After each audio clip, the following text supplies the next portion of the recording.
On this toy spot, we're going to be looking at the Toy Biz Spiderman Classics. We're going to be looking at Spider-Man with his black costume.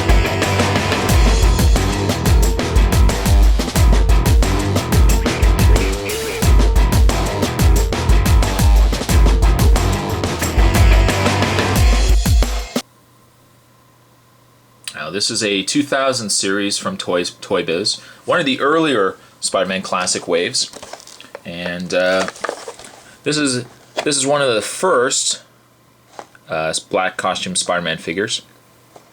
It seems lately that when we get a black costume Spider-Man figure, they tend to always give him a glider. They give him a glider, and they put a hole in poor Spider-Man's hand where you got to shoot a missile out of it. Why they just can't give us a standard Spider-Man, I really don't know. I believe there is actually now later released Spider-Man figures, a little less articulation, mind you, but there is a black costume Spider-Man figure out now. I haven't seen him, but I thought I'd do a review of one of the first, so we're going to be looking at this guy today. It says 15 centimeter Spider-Man with 30 points of articulation and a collector wall-mountable display stand. You know, the fact that it says 15 centimeters almost leads me to believe... leads me to believe that this is Canadian. This is actually a Canadian package. So, down below you can see Spider-Man Classics City Scene. On the back of the package, it said Spider-Man found a wondrous new black costume while fighting an epic battle called the Secret Wars. The costume could respond to his thoughts, take on the appearance of any type of clothing, and even produce its own webbing. The Spider Slinger, or the Web Slinger, wore the sleek new black costume until he discovered that it really was an alien symbiote that was trying to permanently bond with him. Reed Richards of the Fantastic Four used a sonic blaster to sever the symbiote's connection with the Web Slinger and trapped it in a special container. Spidey wore a regular black version of the costume until he had a confrontation with the escaped symbiote and its new host, Eddie Brock. Together they called themselves Venom. After narrowly defeating Venom, Spider-Man went back to wearing his traditional red and blue costume so he wouldn't be reminded of his greatest enemy. Cool. Down below it says, collect them all, and shows the Spider-Man, the McFarlane style Spider-Man. It shows the Venom. And I don't know if I ever will pick up this Venom figure because I just do not like the sculpt on him. The lower torso is not so bad, but when you get out to the head area and you can see Eddie Brock's face behind the tongue, I just have not warmed up to it. There's the black costume Spider-Man, and there's the Man Spider. Collect them all. So there is packaging done. What we'll do is we'll get this package to open up, and we will have a better look at Spider-Man in his black costume. Stay tuned, guys. Spider-Man looks rather sneaky, doesn't he? Now that he's out of his package, let's get a better look at the figure. Before we actually look at the figure, let's have a look first at the stand. And Spider-Man has a rather interesting stand. It's a brick wall of sorts, and then it's got the symbiote latching out at him. And similar to the other Spider-Man classic figures, the display stand has a hole that you can actually hang on a nail or a thumbtack. And similar as well to the McFarlane Spider-Man, there's also a little waist clip that I'm sure will give me the same problem. Oh, give me the same problem as the other one. Oh, give me strength. I'll do this off camera. Alright, let's just get this thing on here. It is a fickled thing to get into the hole. And I'm sure that will sound dirty. Hardest part is trying to get the display stand in. You know what? I can't get this one in. It's a very tight fit actually, because you got to actually finagle, and there I go using that word again. You have to finagle the ball joint into the hole. Maybe I can do it here. Hey, there we go. All right.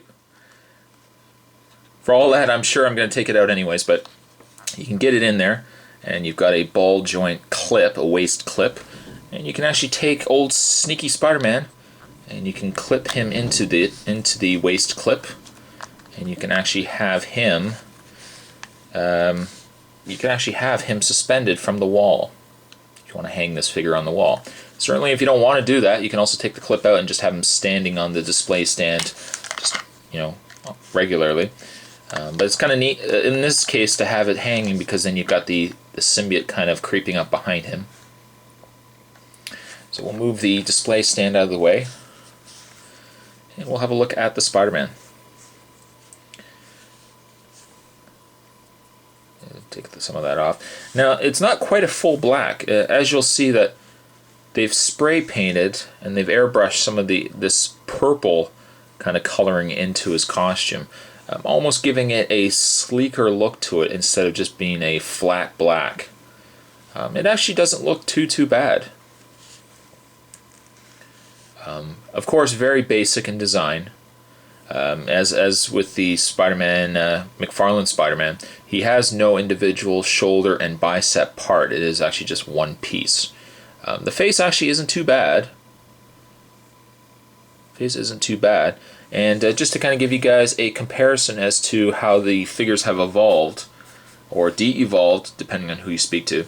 Here's the 2000 Spider-Man, and here we have the black costume Spider-Man from, I believe it to be the Red Hulk Build-A-Figure wave, Marvel Legends. Certainly they've come a long way. This one certainly has more articulation than this guy does, but this one's a little sleeker in design. And actually, now that I've compared the two, this one certainly has a lot more airbrushing to it than I originally thought he did. But the symbol is a lot larger. Just kind of give you guys a comparison of the two. Speaking of his articulation, he has an articulated neck. The neck can move back and forth. He has what I believe only to be a pin and socket joint in the head, because you really can't do too much with it. He has a pin and socket joint in the shoulder, only allowing you to move back and forth in and out, but it doesn't have the freedom that a ball joint would have. He has a 2-point articulated elbow, and you can rotate the forearm. You can bend at the hand, and you can also bend the 2 fingers, of course, giving him the shooting web position pose. He has the ball jointed waist, or mid-torso. He has the rotation in the waist. You can bend the leg in and out. It doesn't look, the more I look at these, that you can move the leg really all that much. If you can, it is extremely stiff. He can rotate at the thigh, bend at the knee in 2 points. You can rotate at the calf, bend at the foot, and then finally bend at the toe. A very nice Spider-Man, and one I would say worth picking up. Granted, the only downside with some of these 2000 series figures and earlier figures is that they tend to get a little pricier. The black costume doesn't seem to be as expensive as, say, the McFarlane style red and blue costume Spider-Man, but it is still pretty expensive. A nice figure worth picking up, though, or at least look into getting, is this guy right here. This figure I would give at about a 6, maybe a 6.5. And that wraps up another toy spot. Today we were looking at the Toy Biz Spider-Man Classics from 2000. And today we're looking at the Spider-Man in the black costume. Ooh la la. Hope you guys enjoyed it. Feel free to comment, rate, and subscribe. And I'll see you guys next time.